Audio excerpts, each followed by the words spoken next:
Several years ago, after my 15-year marriage ended, I found myself involved in an abusive relationship. My abuser, I labeled as being narcissistic. He was definitely an alcoholic. We had a whirlwind romance that began very hot and heavy and passionate. He said all the right things. He seemed to really check all those boxes of what I wanted in a partner. And so it seemed like a natural next step for us to move in together. Shortly after he moved in, I noticed that he wasn't going to work. And when I asked him about it, he claimed some little story, I don't remember what. But after about a week, I asked again, what's going on? You're not going to work. And he told me that he had been fired for sexual harassment and gave me a story of why it wasn't his fault and why he was the victim. That was a huge red flag I should have seen right away. But from 15 years of marriage, I learned that there's a give and take. My ex-husband and I took turns being the primary provider. We took turns having our own issues with work and personal challenges, and we were supportive of each other. We helped each other through our personal issues. And so here was a man who seemed like he ticked the boxes, like he was a good choice for me. And so I was willing to be a little supportive. As time went on, all of his praise and all of his, you're a great person, I can't believe you're doing this, you're wonderful, all of that turned into suddenly, I know you think you're the fat girl and I'm the high school jock. I know you think you're ugly. I know you think you're fat.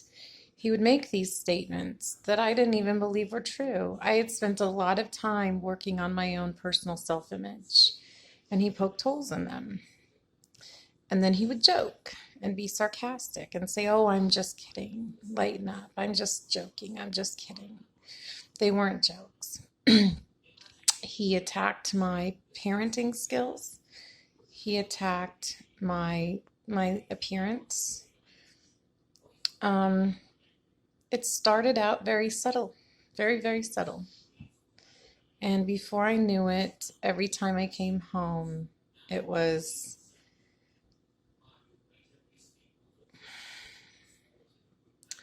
I was very careful to remember every word that came out of my mouth and every action that I did, because he would take everything that I said and did and twist it and use it against me. He would paint me as an abusive partner.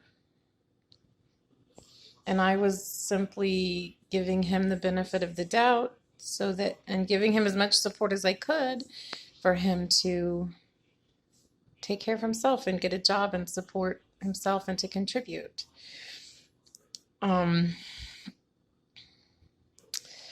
Finally, after about we got to 5 months, and then I gave him notice. I said, you have to get a job by this date or you're out.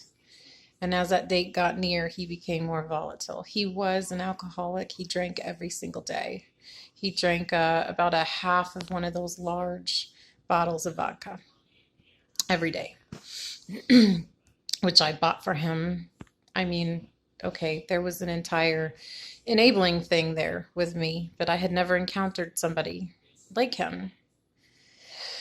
And so looking back, yes, I was an enabler. I should have put my foot down from the get-go, but I didn't. I had never been used and abused like that, I thought, in my mind. So as we got near to the date where he needed to leave, I became afraid. And I actually asked my ex-husband to help me get him out of the house.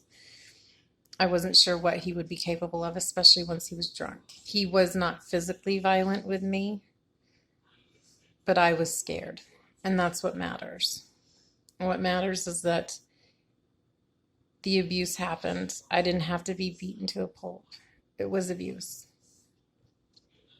He systematically poked holes in all of the work that I had done for myself over years. Now, let me tell you this. I didn't let that stand. I got the help I needed. And I recovered, and I'm even better now for it. But it happened. It's so subtle. And women are trained, especially women are trained to be supportive. We're trained to be nurturing, and we're trained to give a benefit of the doubt. And we're trained that when the guy ticks the boxes, he's a good guy. So how can I just kick him out just because something happened? That it happens. It's prevalent.